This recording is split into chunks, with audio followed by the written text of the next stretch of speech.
अस्सलाम वालेकुम। आज आपके साथ चिकन शामी रेशेदार कबाब कैसे बनते हैं उसकी रेसिपी शेयर करने जा रही हूँ। कई लोगों के कबाब टूट जाते हैं, रेशेदार नहीं बनते, मटेरियल पतला हो जाता है। इन सब के टिप्स एंड ट्रिक्स आज आपको बताने वाली हूँ कि कैसे आप मज़ेदार से शामी कबाब बना सकते हैं जो आपके टूटे भी ना और आपका मटेरियल पतला भी हो जाए तो उसको क्या कर सकें। तो ये सारे बताने वाली हूँ, वीडियो को स्किप नहीं करना, मुकम्मल देखना है। और चले चलते हैं इसकी रेसिपी की तरफ और डिलीशियस और टेस्टी से चिकन कबाब बनाते हैं। बिस्मिल्लाहिर्रहमानिर्रहीम। शामी कबाब बनाने के लिए ले लिया है जी मैंने एक प्रेशर और एक पाव मैंने ली है दाल और इसको मैंने 4 से 5 घंटे अच्छे तरीके से धोने के बाद भिगोकर रखा था। भिगोकर रखना बहुत ज़रूरी है, इससे ना सिर्फ ये जल्दी गल जाती है बल्कि इसके फ्लेवर में भी बहुत ज़्यादा फ़र्क आता है। तो हाफ़ के जी मैंने लिया है, एक पाव चने की दाल ली है, हाफ़ के जी मैंने चेस्ट का चिकन ली है जिसमें थोड़ी सी हड्डी भी है। तो आप कोशिश करें थोड़ी सी हड्डी वाला भी गोश्त डालें इसमें, क्योंकि बोन का बहुत ही अच्छा जोन सा है ना वो फ्लेवर आता है। आप पाउडर मसाले देख लेते हैं। हाफ टी स्पून मैंने लिया है नमक, हाफ टी स्पून हल्दी पाउडर है, 1 टीस्पून लाल मिर्च का पाउडर है, 1 टेबल टीस्पून ही मैंने लिया है दरा मिर्च, ये कुछ खड़े मसाले लिए हैं, और 1 टेबल स्पून लिया है जीरा। खड़े मसाले में एक बादियान का फूल है, जवित्री का एक पत्ता है, दालचीनी का टुकड़ा है, लौंग है और जोन सी ना काली मिर्च है। ये जी 7-8 जवे मैंने लिए हैं लहसुन के, और एक मीडियम साइज का प्याज ली है मैंने, और इसको मैंने रफली सा कटिंग करके इसके अंदर हम लोग डाल देंगे। ठीक हो गया जी। और कुछ लोगों की टिक्कियाँ जोन सी वो टूट जाती हैं और कुछ का मटेरियल पतला हो जाता है, तो वो भी मैं आगे जाके आपको बताऊंगी कि आपने क्या करना है। इसमें मैंने तकरीबन 1.5 गिलास जोन सा पानी डाला है। मैं इसको प्रेशर में बना रही हूँ तो मैं इसे 7 से 8 मिनट की सीटी लगाऊंगी। अगर आप देचकी में बनाएं तो आधा घंटा लगता है और ये बिल्कुल चीज़ें जोन सी है वो गल जाती हैं। तो अगर मेरी वीडियो आपको थोड़ी सी भी अच्छी लग रही है ना इस पॉइंट पर आकर, तो जल्दी से मेरी वीडियो को लाइक और शेयर कर दीजिएगा और चैनल को कर लें सब्सक्राइब। जिन्होंने अभी तक मेरे चैनल को सब्सक्राइब नहीं ना किया वो जल्दी से छेती पहले कर ले मेरे चैनल को सब्सक्राइब, ताकि जोन सी ना मेरी हर वीडियो उन तक पहुँच सके। तो जी ये देखें, अब मैंने इसको वेट लगा लिया था। 7 से 8 मिनट के बाद मैंने इसको खोला है तो पानी देखें बिल्कुल ड्राई हो चुका है, इसमें बिल्कुल भी पानी नहीं है और इसमें आपके पानी को नहीं रहने देना। और ये दाल देखें, मैं आपको दिखाती हूँ कितने अच्छे तरीके से जो सी ना दाल हमारी गल चुकी है। तो अगर आपकी दाल अभी ना गले या चिकन में कुछ फ़र्क हो तो कोई टेंशन लेने की बात नहीं है, आप थोड़ा सा पानी और डालकर उसको दोबारा से वेट लगा दें। अब मैं जी इसको एक परात में निकाल लूँगी सारे मटेरियल को। ठीक हो गया, तो एक परात में मैं निकाल लूँगी। अच्छा, अगर कई लोगों का मटेरियल पतला हो जाता है तो वो क्या करें, वो भी मैं जी आगे जाके आपको बताती हूँ कि अगर मटेरियल पतला हो जाए तो उसके लिए आपने क्या करना है। तो अभी फ़िलहाल जो है ना हम इसको निकाल रहे हैं जी एक परात में, और परात में निकालने के बाद इसमें जितने हमने खड़े मसाले डाले हैं ना, दालचीनी, मोटी इलायची, जवित्री का पत्ता और बादियान का फूल, ये चारों चीज़ें हम लोग जो से ना इसमें से निकाल लेंगे क्योंकि इनका फ्लेवर हमें चाहिए था और वो अच्छे तरीके से दाल के अंदर आ चुका है। और ये देखें पेंदा बिल्कुल साफ़ है, दाल हमारी बिल्कुल भी नीचे नहीं लगी है। ठीक है, तो आपने अब ये जी हम चिकन को कर लेंगे रेशे और जो हड्डियाँ हैं ना इसमें वो हम लोग निकाल लेंगे, और बाकी जो ना लौंग और काली मिर्च इसके अंदर ही रहने देंगे। जब हम इसको कूटेंगे तो वो बिल्कुल बारीक हो जाएंगी, इसके अंदर बिल्कुल भी नज़र नहीं आएगा। अब ये जी मैंने जो दोरी डंडा होता है ना उसके डंडे के साथ इसको पीस रही हूँ। अब मदनी के साथ भी इसको कर सकते हैं, और आपने इसको ये गरम गरम ही पीस लेना, उसके बाद इसको ठंडा होने देना, कोई काम नहीं करना। अब ये देखें जी मटेरियल हमारा हो चुका है अच्छे तरीके से ठंडा। अब इसमें 1 टेबल स्पून भरकर मैं लूँगी दरदरा कूटा हुआ खुश्क धनिए का।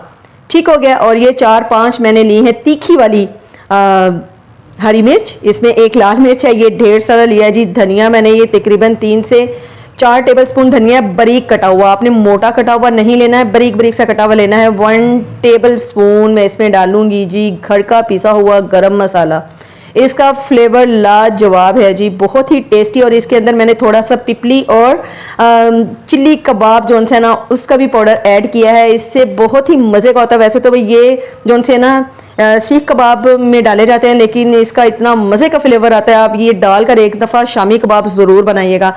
और इसमें मुझे थोड़ी सी मिर्च जोन सी ना तीखी कम लग रही थी तो मैंने इसमें तकरीबन हाफ टी स्पून से भी थोड़ा सा कम धरा मिर्च डाली थी। और एक मैंने छोटी सी प्याज ली है जी, उसको मैंने इस तरीके से बारीक बारीक सा चॉप करके वो डाला है। अच्छा, जब आप ये एक प्याज तो आपने उसके अंदर डाल दी थी ना जो इसमें मिक्स हो गई है, एक आपने इस तरीके से बारीक सा चॉप करके डालना है। बहुत ही मज़े का फ्लेवर आता है जब आप शामी खाते हो और वो आपके मुंह में आती ना प्याज, तो उसका क्या ज़बरदस्त फ्लेवर आता है। अब आपने प्यारे प्यारे हाथों से आपने बनाने ले हैं प्यारे प्यारे से कबाब। जितना बड़ा आपने कबाब बनाना है उतना आप एक गोल सा पेड़ा बनाएं और उसके बाद उसको हथेली पर इस तरीके से कर लें और उसके बाद ये देखें जी ऐसे ऐसे इसके किनारे जो से ना सारे गोल कर लें। किसी सांचे की जरूरत नहीं, अल्लाह ताला ने जब इतने प्यारे हाथ दिए ना तो आप हाथों से हर काम कर सकते हैं भाई। ये देखिए सारी टिक्कियां हम लोगों ने बना ली और ये ऐसे ही लग रहा है जैसे हमने किसी सांचे में बनाई है। अच्छा जी, यहाँ पर मैं आपको बता दूं, अगर आपका मटेरियल पतला हो जाए तो आप उसको इसी तरीके से परात में डालकर फ्रिज में रख दें, फ्रीजर में रख दें थोड़ी देर के लिए, ये हार्ड हो जाएगा। अगर नहीं तो फिर आप 2 से 3 टेबलस्पून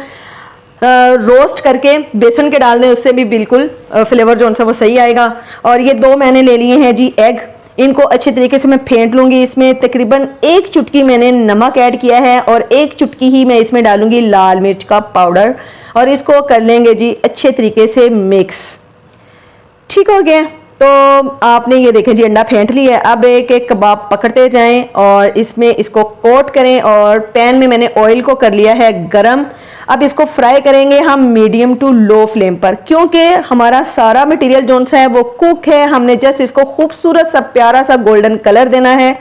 तो अगर हम तेज आंच पे करेंगे तो ये जल जाएंगे और इसकी खूबसूरती जो सी है वो खत्म हो जाएगी। तो हमने इसको पकाना नहीं है, ऑलरेडी ये पका हुआ है, जस्ट इसको फ्राई करना है, क्रिस्पी करना है और एक खूबसूरत सा कलर देना है किसी भी डिश की। ये देखिए जी कितना खूबसूरत कलर आ गया ना, प्रेजेंटेशन के लिए, बताने के लिए कि आपने जो कुक किया है वो कितना टेस्टी है। वो सब आपकी यहाँ पर आकर समझ में आता है, नजर आता है, जब वो खूबसूरती से ही पता चलता है कि आपने कैसे बनाए हैं।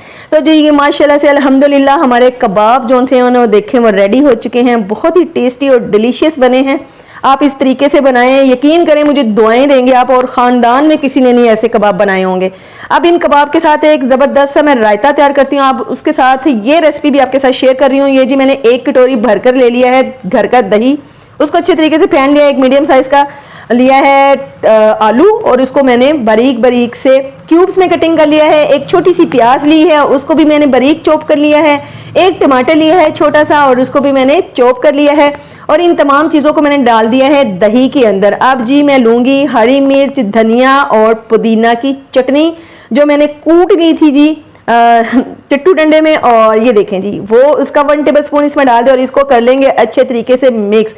इतना मज़े का ये रायता लगता है शामी कबाब के साथ, यकीन करें आपके ये फ्लेवर को जो है ना जायके को दुबाला कर देगा। ये आप चपाती के साथ इंजॉय कर सकते हैं, राइस के साथ इंजॉय कर सकते हैं। ये एक दफ़ा बनाकर खिलाएं तो सही अपने घर वालों को कि आप मशहूर हो जाएंगे और क्या तारीफ़ें होंगी। ये जी देखें जी ये मैंने कर दिया है डिश आउट और ये थी मेरी आज की रेसिपी। यकीनन आपको अच्छी लगेगी, पसंद आएगी, ट्राई ज़रूर कीजिएगा। और इसके साथ ही मुझे इजाज़त दीजिए, दुआ में याद रखिएगा, अपना बहुत ख्याल रखिएगा। अल्लाह हाफिज़।